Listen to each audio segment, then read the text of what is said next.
Programa Fora da Curva. Jornalismo, crítica e diversidade.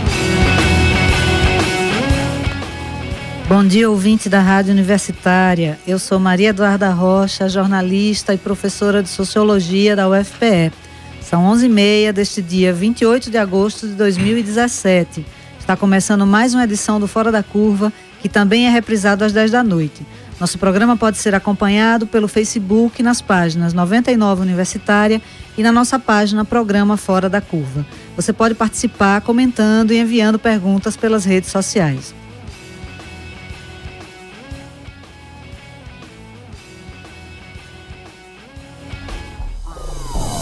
Do nosso bolso eles no céu, nós no inferno, nós pagamos 40 mil pra cada porco gastar em desfile de terno. No lucro das construtoras o povo brinda a miséria. Pinheirinho, Moinho, Piolho, foda-se a favela. Problema analisado e não solucionado. Prometeram 100%, não investiram nem 15% do programado. Terreno valorizado, queima como palhaço. Empreiteira cresce e a favela atrapalha a solução. Uso violento da força policial, política de higienização mascarada pelo jornal. 130 mil famílias na rua, 230 mil imóveis desocupados e ninguém atua. 1,5 milhão nas calçadas largado. Direito constitucional de moradia digna negado. Eleição da presidente bancada nas... Sem dinheiro para pagar o aluguel, milhares de trabalhadores e trabalhadoras que vivem nas periferias das grandes cidades do Brasil lutam por moradia nas ocupações urbanas que surgem a cada dia pelo país. A recessão econômica, agravada pelas medidas tomadas pelo governo Temer, aumentou o desemprego, promoveu a queda da renda dos trabalhadores e piorou ainda mais o problema da moradia. No começo do mês, foi ocupada uma área de 60 mil metros quadrados, sem uso há mais de 30 anos, em São Bernardo do Campo, São Paulo. A ocupação conta hoje com 6 mil famílias e é uma das maiores já feitas pelo Movimento dos Trabalhadores Sem Teto, o MTST. Em Recife, o MTST também está à frente da ocupação Carolina de Jesus, que se espalha por uma área de quase 10 mil metros e que se tornou um símbolo da luta pela moradia na cidade. A ocupação, que fica próxima ao terminal integrado do Barro, conta com mais de 1.000 famílias. Há menos de 15 dias, a comunidade do Pocotó, que ocupa uma área em cima do túnel Augusto Lucena, em Boa Viagem, resistiu à ordem de despejo, enfrentou a polícia, fechou uma das principais ruas do bairro em protesto e agora tenta negociar com a Prefeitura do Recife um lugar para morar. Estes são apenas alguns exemplos dos graves problemas de moradia que temos nas grandes cidades do país. Por isso, Fora da Curva de hoje pergunta: quem tem direito à moradia no Brasil? Para conversar sobre isso, nós convidamos o advogado do Centro Dom Helder Câmara de Estudos e Ação Social, o SENDEC, Alexandre Pacheco. O SENDEC é a Defensoria Pública do Estado de Pernambuco, em parceria com o Instituto Humanitas da Unicap, realizam hoje e amanhã o seminário Acesso à Justiça e Direito à Moradia. As palestras começam logo mais às 7 da noite e você pode conferir a programação do evento depois na nossa página no Facebook. Alexandre é um dos organizadores e palestrantes do seminário. Bom dia, Alexandre. Bom dia aos ouvintes, bom dia ao pessoal do Fora da Curva. Também conversa com a gente Rudy Rafael, coordenador do Movimento dos Trabalhadores Sem Teto em Pernambuco. Bom dia, Rudy. Bom dia, Eduarda. Então, Rudy, você pode começar fazendo um pouco o panorama da situação das ocupações aqui em Recife? Então, a gente tem, na verdade, um processo se a gente for falar de ocupações em Recife, a gente tem um processo que é um processo da cidade real, né? A gente tem uma cidade que é produzida, inclusive o chão da cidade foi produzido através do processo de ocupações, né? Então você tem ocupações que são organizadas por movimentos e você tem a realidade de ocupações espontâneas, né? Como o caso da ocupação do Pocotó, né? Que foi uma ocupação espontânea e que o MTST, num contexto de ameaça de despejo, chegou para de alguma forma fortalecer o processo de resistência, né? Falando das ocupações organizadas por movimento, a gente tem o caso da ocupação Carolina de Jesus, né, que aconteceu em fevereiro desse ano e reúne mais de 1.000 famílias, e a gente está num processo de negociação, né? Foi encaminhado o projeto junto à Caixa Econômica, que já passou por processo de enquadramento, né, junto ao Minha Casa Minha Vida Entidades, e está em negociação do terreno, a desapropriação do terreno junto ao governo do estado. A gente tem outra ocupação no bairro do Pina, né, no Bode, a ocupação Sítio dos Pescadores, que reúne 80 famílias. E o Bode é um dos símbolos, né, do problema da moradia em Recife, né, da caracterização da questão da palafita, e é uma ocupação que se dá, né, com caráter da da reafirmação do território, né? O sítio dos pescadores, a dimensão do Recife como território pesqueiro, que também tem uma relação umbilical com as águas e, enfim, a gente também está num processo de ameaça de despejo lá, né? E estamos também em negociação com o governo do estado e prefeitura para encontrar uma solução para as famílias que estão na ocupação.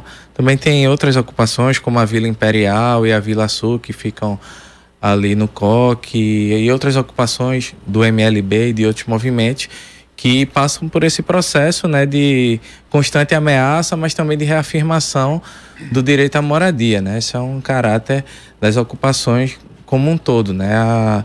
Num contexto em que a moradia é, na verdade, uma mercadoria e não é reconhecida como um direito, né? As ocupações são um espaço de construção desse discurso de que é preciso fazer valer o que está na lei, né? No artigo 6º da Constituição, e o reconhecimento dessa moradia enquanto direito de fato, né? Pois é, a constatação simples de que as pessoas precisam viver em algum lugar, não é? E que o contexto brasileiro tem negado um número cada vez maior de pessoas, né? Fala-se de 131 mil habitações em falta, né, para a população do Recife. Alexandre, como é que vocês veem isso lá no SENDEC? É como o Rodrigo falou, né? A cidade ela foi construída por sua população ocupando os territórios que, inclusive, eram os territórios que lhe eram permitidos, né? E hoje, territórios, inclusive, que estão sendo ameaçados porque há uma outra visão da especulação imobiliária, do mercado imobiliário, sobre essas áreas. Por exemplo, eu costumo muito dizer isso. O Coque era uma área que ninguém queria olhar para ela. Hoje, o Coque é uma área que está sendo profundamente pressionada pelo mercado imobiliário a ponto de você ter grandes projetos sem nenhum debate com a comunidade. E aquela área foi uma área construída pela população. Então, só existe porque a população ocupou a área, construiu o solo que não existia, era mangue e tal. E o interessante é perceber que a legislação brasileira é uma das melhores legislações do mundo com relação a isso. A nossa Constituição garante, nós temos o Estatuto da Cidade que está todos os instrumentos possíveis e impossíveis para você poder garantir esse direito à moradia, mas a gente tem um déficit habitacional em Recife que vai em torno de 130 mil habitações. Né? E o engraçado, isso é uma coisa que a gente tem discutido muito, é que no país inteiro isso é uma realidade, mas, por exemplo, em Recife, 60 mil, pelo menos, imóveis privados estão vazios, ou meramente especulando ou abandonados. Então, ou seja, se você tivesse uma política, né, de tratar esses imóveis que estão especulando, muitos deles com somas imensas de débito, né, nós já daríamos um golpe fatal no déficit habitacional. Eita, cuidado com essa palavra que a gente aqui morre de medo. Pois é, Alexandre, você toca num ponto muito importante, a função social da propriedade da terra. A gente ouviu a arquiteta Socorro Leite, que é diretora da Habitat Brasil, uma organização sem fins lucrativos que atua na promoção da moradia como um direito humano fundamental. Ela alerta para a necessidade de os governos observarem a função social da propriedade. Socorro Leite também traduz a gravidade do problema da moradia em números, a partir dos dados mais recentes da Fundação João Pinheiro. Vamos ouvi-la.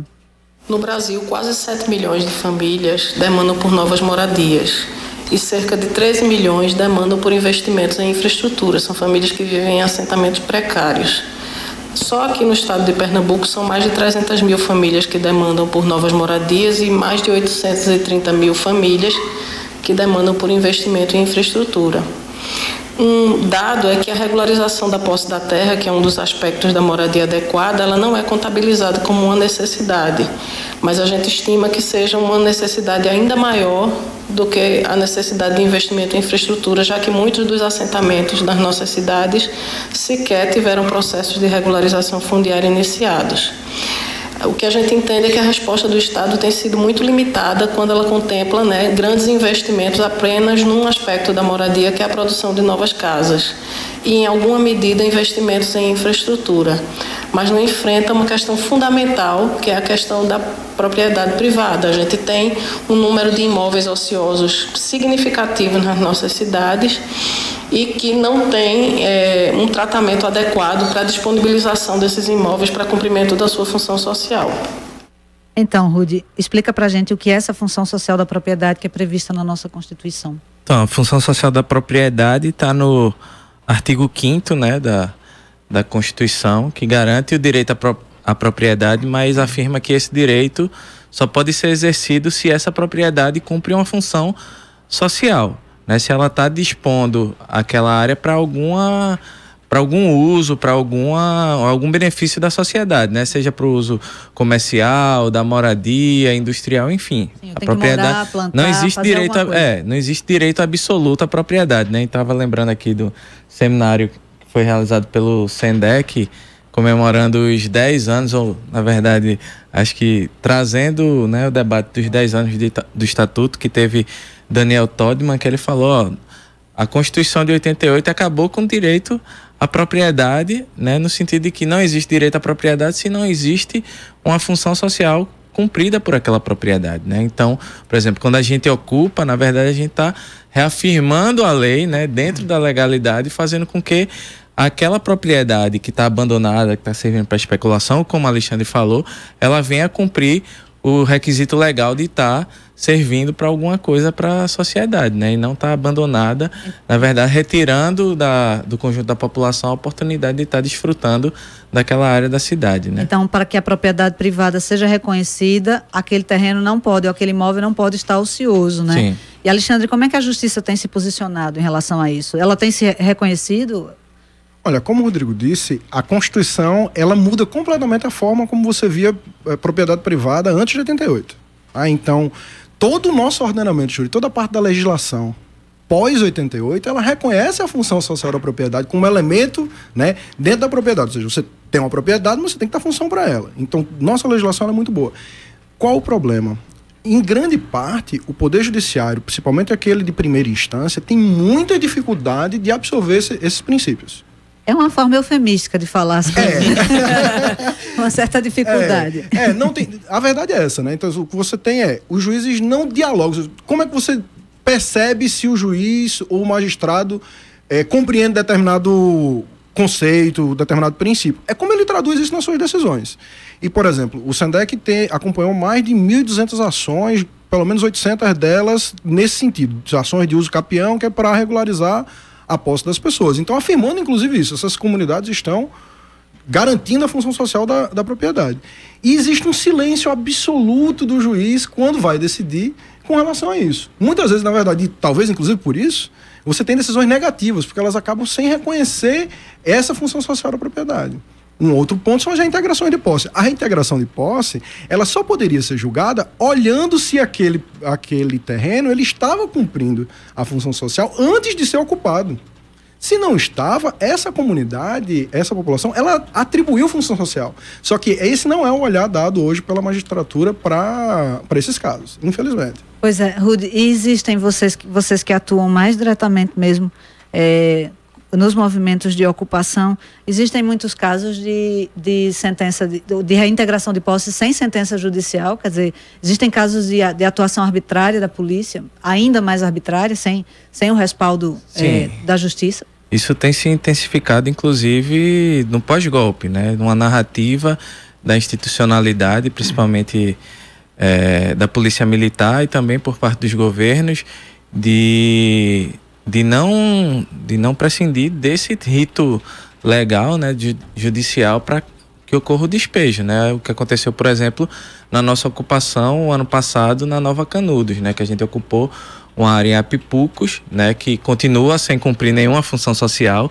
que era uma área onde ia ser construída uma estação da navegabilidade, né, e que era uma obra da Copa que nós, 3 anos depois da Copa, né, a gente não tem nada lá, né? Então, um dia após a ocupação, a gente foi surpreendido por 20 viaturas da polícia e 2 micro-ônibus do choque, dizendo que a gente ia que sair sem ordem judicial nenhuma. A gente ainda tentou construir o diálogo com a Secretaria da Presidência da República na época, mas não houve nenhuma instância de mediação do conflito sem ser pela via da violência, né? Então, a gente tem visto crescer isso, inclusive em algumas reuniões com batalhões de polícia. Eles disseram, agora a coisa é diferente, não temos aqui mais governo que reconhece movimento social, não, a gente aqui está tratando a questão das ocupações de outra forma, né? Reafirmando que a questão da moradia não é uma questão de política, né? Quando deveria ser, virou questão cada vez mais de polícia, né? Parece que a gente está de volta à Primeira República, de volta ao começo do século XX. Me permita dar uma complementada na fala de Rudy. Esse cenário, ele é tão real, por exemplo, esse ano nós tivemos ali na semana pré-carnavalesca, salvo engano, uma manifestação do MTST em frente à SEAB, o que nós estamos chamando, né, no meio de um massacre da SEAB. Então, a manifestação foi recebida a tiros, inclusive com bala de munição real, ou seja, munição letal. Tá? Muitas das lideranças foram identificadas a dedo e foram apreendidas. Né? E o discurso da polícia dentro da delegacia, eu posso dizer isso porque nós estávamos lá acompanhando e fortalecendo o movimento, tentando evitar que algo pior ainda acontecesse, era: vocês estão achando que a coisa continua do mesmo jeito, não é a mesma coisa, o governo mudou, não vai se tolerar mais movimento social. Então, esse discurso ele é muito real. Tá? Então, o processo de golpe, ele abriu uma porta de arbitrariedades que a gente ainda não consegue dimensionar, mas ele é enorme. Né? Isso vai desde de Brasília até a localidade, até a cidade do Recife. Né?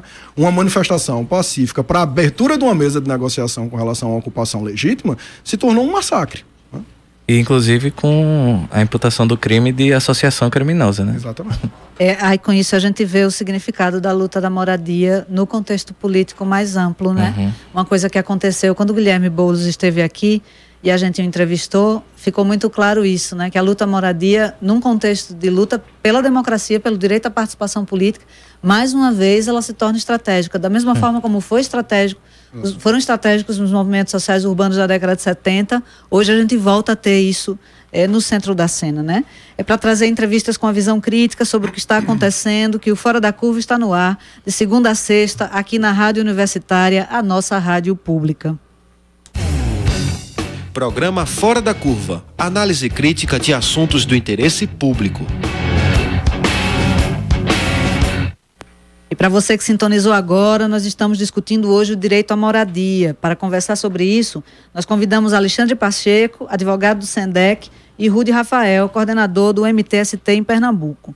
No final do semestre passado, o Ministério das Cidades anunciou investimentos da ordem de 2,1 bilhões para a construção de 25.600 novas unidades do programa Minha Casa Minha Vida, na faixa 1 do programa, que financia moradia para famílias com renda de até R$ 1.800. O ministro Bruno Araújo também assegurou na ocasião que os novos prédios seriam construídos em áreas que já tivessem infraestrutura prévia de água, energia e saneamento. Rudy, como é que vocês avaliam a política de habitação no governo Temer? Ele tem cumprido essas promessas? Não só não tem cumprido, como tem atacado significativamente, por exemplo, conquistas históricas, né? A própria MP 759, né, é uma expressão disso, né? De como a gente tinha avançado significativamente na defesa da regularização fundiária, e hoje a lei que regula isso agora reafirma o direito à propriedade sem se preocupar no processo de urbanização, de uma discussão ampliada em relação à questão da moradia. E isso reflete muito o Minha Casa Minha Vida, né? A mudança, na verdade, hoje a gente tem outro programa, né? Que não o programa que já era um programa questionado, inclusive, né? Foi um programa que garantiu, sim, uma elevação dos recursos públicos e do investimento na questão da moradia, mas ele tinha um caráter de uma política econômica, né? Anticíclica, que tinha como objetivo o aquecimento do mercado imobiliário e não o enfrentamento ao déficit habitacional, né? Você tinha, por exemplo, 40% das habitações destinadas para a faixa 1, onde você tem mais de 80% do déficit habitacional no Brasil, né? Das famílias de 0 a 3 salários mínimos. E muito desses 40% não conseguia ser executado porque não tinha interesse do capital imobiliário em construir casa para pobre, né? O capitalismo é uma desgraça mesmo, né? Porque o governo investe em política de habitação e isso acaba valorizando os terrenos, aumentando os lucros na especulação imobiliária. A especulação imobiliária é quando as pessoas, por exemplo, reservam um imóvel para ganhar, vendendo mais tarde ou alugando, mas não para um uso direto, né? Então, as pessoas que especulam com terra no Brasil acabaram ganhando com a política habitacional dos governos do PT, né? Infelizmente, o capitalismo tem essa característica de conseguir transformar aquilo que vem contra ele em algo a seu favor, né, Alexandre? E o que é que mudou em relação à lei 759, do ponto de vista da regularização da terra? Quer dizer, o que é que mudou para um habitante, por exemplo, da periferia, que não tem o seu título de propriedade, da sua casa. Agora, o que é que passa como é que passa a funcionar? A MP ela foi convertida agora numa lei, né? Ela tá sendo questionada ainda judicialmente, mas enfim, ela tá válida. Pelo menos está em vigor ainda. É a Lei 13.465 de 11 de julho de 2017. Veja só, é um pouco do que Ruth falou. Existe uma certa facilidade para a regularização, mas ela está extremamente centrada em áreas que não são de interesse social. Então, a legislação, isso é uma coisa que eu preciso deixar muito claro, acho que vocês já fizeram esse debate, mas é interessante retomar. A legislação que foi construída nos últimos 20, quase 30 anos, ela era uma legislação que visava garantir função social à propriedade. Tá? Então, a parte da 11.977, que é a lei que foi revogada, ela tinha uma parte específica com relação ao interesse social. Então, ela construía todo um projeto de intervenção para dar habitabilidade para as pessoas, né, para que essa regularização fundiária não fosse somente você jogar terreno no mercado imobiliário. A MP 759, que agora foi convertida em lei, ela, apesar dela aparentar trazer certa facilidade, ela deixa uma série de elementos a serem regulados depois. Ou seja, ela não está plenamente executável ainda. Existe uma série de elementos ainda que vão precisar ser por meio de decreto ou por novas legislações. Em compensação, por um outro lado, você tem todas as facilidades do mundo para regularizar grandes imóveis que ocuparam terreno público, por exemplo. Então, na época da MP 759, quando ela foi posta de forma completamente sem diálogo, porque essa legislação foi construída nos últimos 30 anos com muito diálogo, com muito problema para discutir ela, mas conseguiu-se diante de diálogo, ela saiu praticamente às vésperas do Natal, sem diálogo com ninguém, né? Ela tinha uma ideia de uma intervenção na área. Agora não. Imagine, quando ela apareceu, nós já imaginávamos, olha, a gente sabe que tem um destino para isso. O destino são as grandes mansões de Brasília.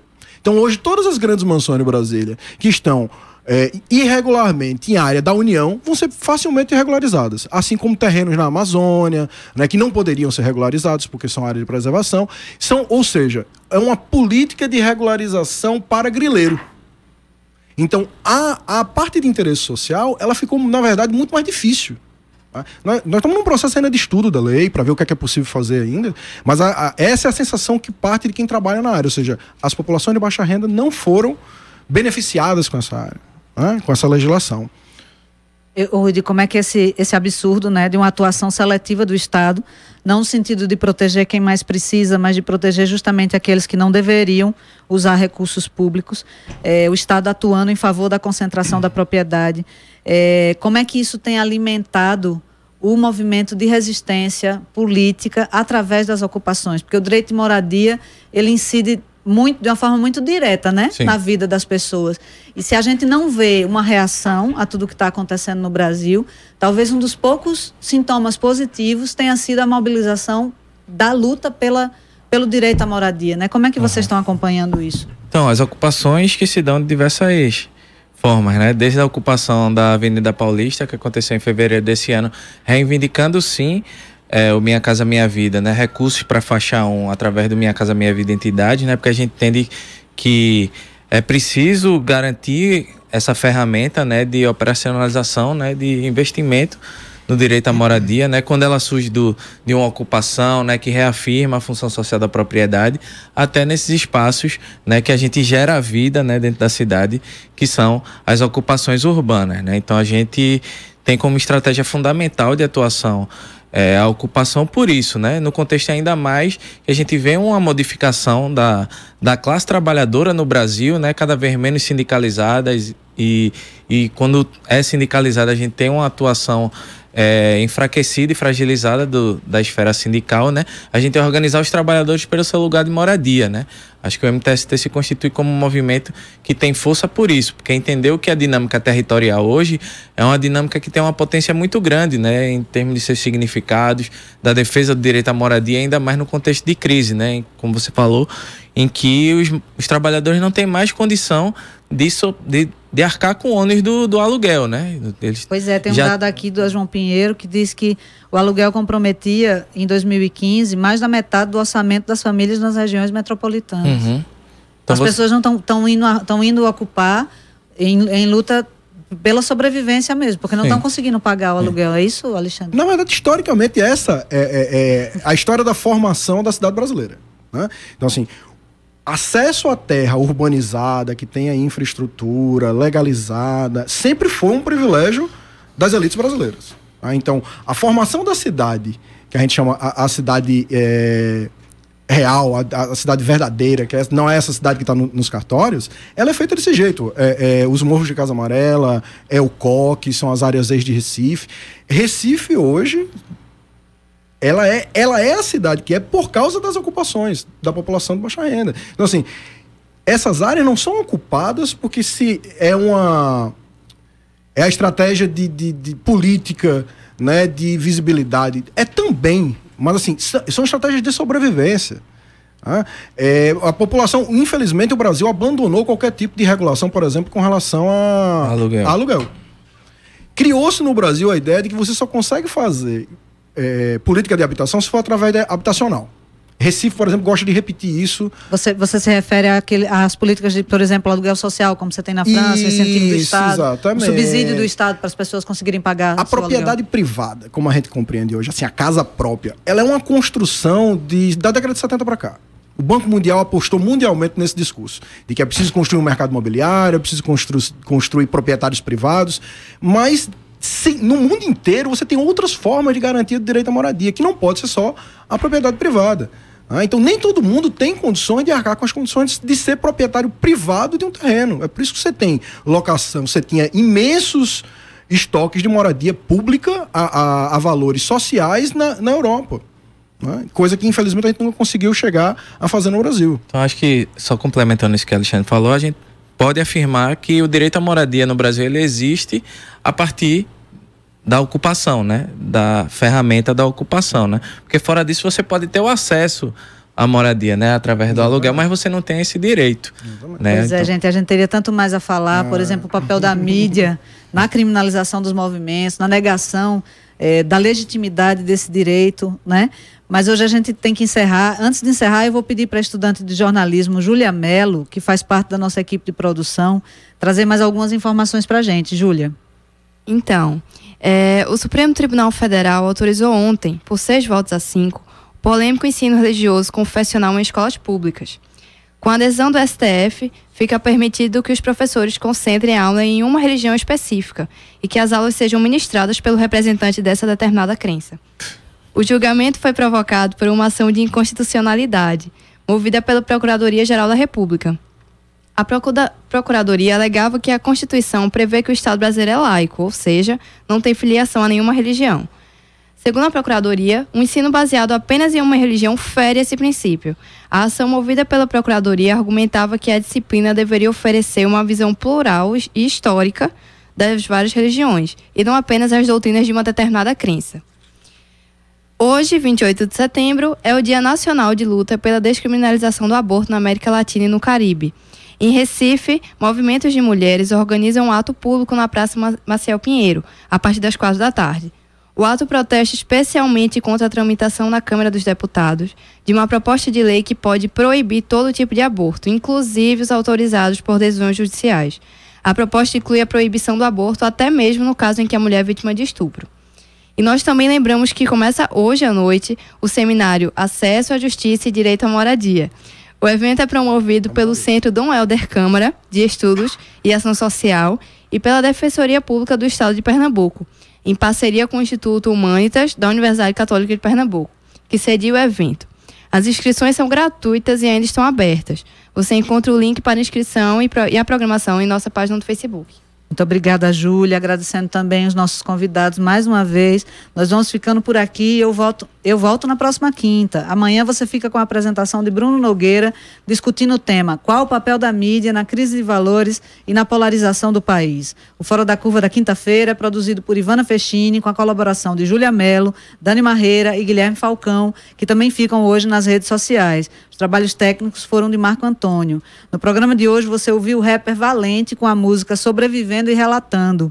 Esta foi a edição do dia 28 de setembro de 2017, que vai ser retransmitida pela nossa rádio pública às 10 da noite. Acompanhe também o programa Fora da Curva nas redes sociais, porque a gente está divulgando por lá muita informação que você não vê por aí. Uma boa tarde. Do nosso bolso eles no céu, nós no inferno, nós pagamos 40 mil pra cada porco gastar em desfile de terno. No lucro das construtoras o povo brinda a miséria. Pinheirinho, Moinho, Piolho, foda-se a favela. Problema analisado e não solucionado. Prometeram 100%, não investiram nem 15 do programado. Terreno valorizado, queima como palhaço. Empreiteira cresce e a favela atrapalha a solução. Uso violento da força policial, política de higienização mascarada pelo jornal. 130 mil famílias na rua, 230 mil imóveis desocupados e ninguém atua. 1,5 milhão nas calçadas largado. Direito constitucional de moradia digna negado. Eleição da presidente bancada nas construtoras. Carta branca pra invadir os barracos na voadora. E vai buscar ajuda onde? Se até os índios vai ser arrancado de casa por causa da Belo Monte. Seres humanos pra eles é um mero detalhe.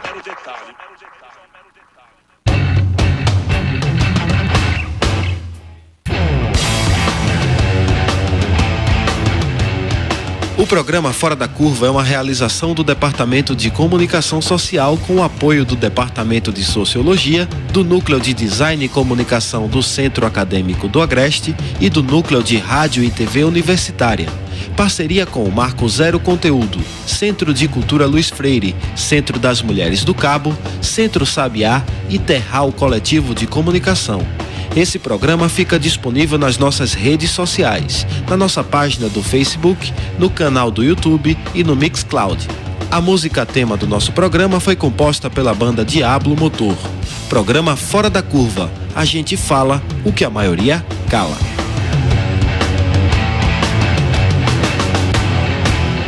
12 horas.